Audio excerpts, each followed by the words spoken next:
நானும் தமிழ்நாட்டுல பிறந்ததுக்காக கர்த்தரை ஸ்தோத்திரம் பண்ணுவோம். சோத்ரம் சோத்ரம் சோத்ரம் இலங்கை சோத்ரம். தேசத்துல எனக்கு புத்தி தெரிஞ்ச நான் நினைவு தெரிஞ்ச நாட்கள்ல இருந்து இன்னைக்கு வரல சமாதானமே இல்லை.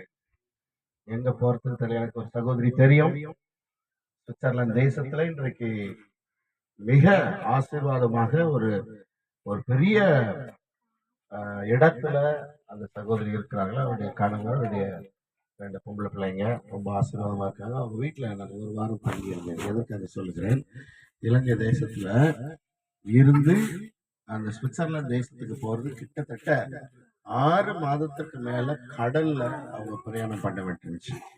கடல்ல பிரயாணம் பண்ணா நீங்க நினைக்கிற மாதிரி சாதாரணமா டிக்கெட் கொடுத்து பிரயாணம் பண்றதெல்லாம் இல்லை.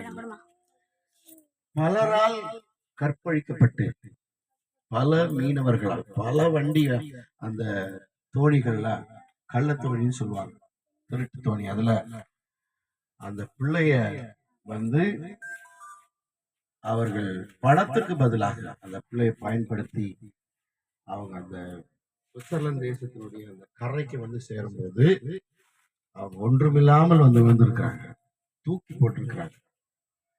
நான் அவங்க வீட்டுல தங்கி இருந்த போது, நீங்க எப்படி இந்த தேசத்துக்கு வந்தீங்கம்மா அப்படின்னு கேட்ட போது கிட்டத்தட்ட 1/2 மணி நேரம் அழுதாங்க.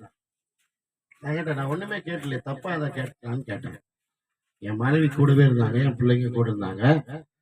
என் மனைவி போய் அவங்களை கட்டி பிடிச்சி, என்னம்மா ஏன் அழுகுற அப்படின்னு கேட்ட போது கிட்டத்தட்ட அவங்க 1/2 மணி நேரத்துக்கு பிற்பாடு அவங்க கதையை ஆரம்பித்தாங்க. ரோட்ல இதுல தரையில நின்னா ராணுவம் எங்களை சுடுகிறது, கடல்ல போனா மீன் தின்னுது, கடல்ல அங்க தோணிகள்ல பிரயாணம் பண்ணணும்னு யோசித்தா ஒரு இடத்துக்கு போகணும்னா பணம் இல்லாம போக முடியாது. அதனால மிருக ஜென்மம், மனுஷ மிருக ஜென்மங்கள் என்ன தின்னுச்சு அப்படின்னு சொல்லி அழுதாங்க. கதைகள் எல்லாம் கேட்டு உடஞ்சு போயிட்டு எனக்கு ஒரு ஞாபகம் வந்தது. நான் இந்தியாவுக்கு வந்த போது எனக்கு ஒரு நல்ல ஞாபகம் வந்தது. ஆண்டவரே, நான் இந்தியாவில் பிறந்ததுக்காக நான் கர்த்தரை ஸ்தோத்திரிக்கிறேன். அதுலயும் குறிப்பா தமிழகத்துல பிறந்ததுக்காக நான் கர்த்தரை ஸ்தோத்திரிக்கிறேன். ஆண்டவருக்கு நன்றி சொன்னது மட்டும் இல்ல, ஆண்டவரை துதித்தேன். இப்போ நீங்க தொடர்ந்து பாத்தீங்கன்னா இந்த தமிழ்நாட்டுலதான் பொம்பளை பிள்ளைகளுக்கு பாதுகாப்பு இல்லை, பொம்பளை பிள்ளைகளை கெடுத்து குட்டிசார் ஆகிட்டே இருக்கலாம் தொடர்ந்து. அதுக்கு என்ன அடையாளம் தெரியுமா? இந்த சுதந்திர தின விழாவில் நம்ம தேசம் எப்படி இருக்குதோ, ஒரு பெரிய சம்பவமே இருக்காது. என்னுடைய நண்பர் ஒருவர் இந்த சுதந்திர தின விழா குறித்து அனுப்பி இருக்கிறார். அதை வாசித்து பார்த்தேன். அது ரொம்ப பயங்கரமா இருக்கு. இந்த ஆட்சி வந்த உடனே நமக்கெல்லாம் ஒரு பெரிய சந்தோஷம், சமாதானம் வந்துச்சு. ஆனா இந்த ஆட்சியில நமக்கு எல்லா விடுதலையும் கிடைக்கும்ன்ற ஒரு பெரிய நம்பிக்கையோடு தான் நம்ம இன்னும் நம்பின்னு இருக்கோம். ஆனா நம்ம பிள்ளைகள், பெண் பிள்ளைகள் எங்கு பார்த்தாலும் நசுக்கப்படுகிறது.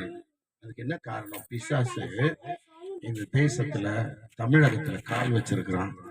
நிறைய ஜெபம் பண்றவங்க தமிழ்நாட்டுல இருக்கிறோம், நிறைய ஜெபம் நடக்குது. இப்படி ஒரு சாயங்காலத்துல இங்க கூடுங்க, இது ஒரு ஜெபம், ஒரு பக்தி உள்ள கூட்டத்தை ஆண்டவர் பார்த்திருக்கிறாரு. நம்ம இருக்கிறோம்.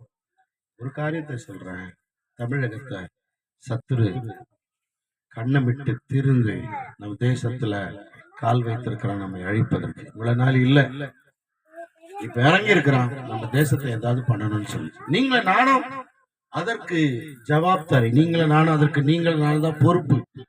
நம்ம என் தேசம் இயேசுவை அறிந்து கொள்ள வேண்டும். 75வது சுதந்திர விழாவில் நீங்க கேட்டது என்னம்மா அப்படின்னு கேட்ட ஒரு காரியம், பொம்பளை பிள்ளைகளுக்கு பாதுகாப்பு இல்லைன்னு மட்டும் இல்லை, நிறைய அடிக்கிட்டே போவேன் நான்.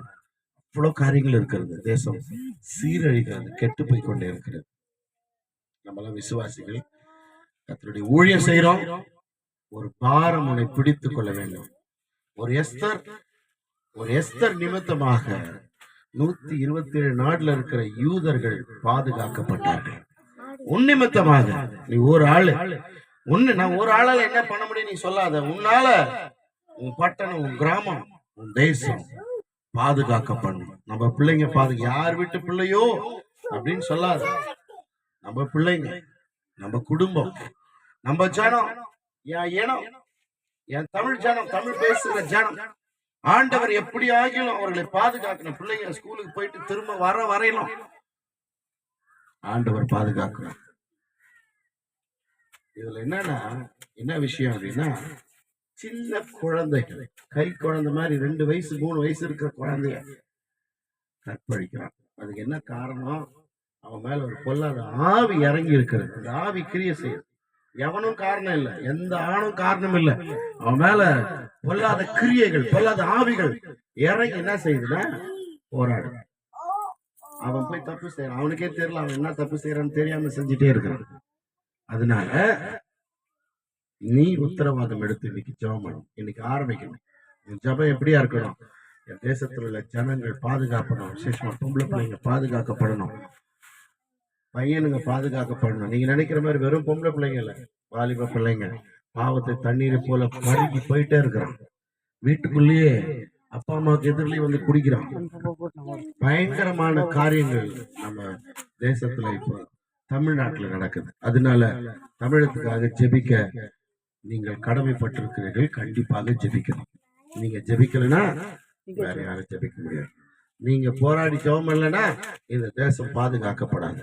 அடுத்த சுதந்திர தின விழாவுக்குள்ள ஒரு பெரிய திரள் ஆண்டவரை அறிந்து கொள்ள வேண்டும். அதுக்கு நீங்களே நான காரணம். இந்த பட்டணம், இந்த பகுதி ஆண்டவரை அறிந்து கொள்ளணும்.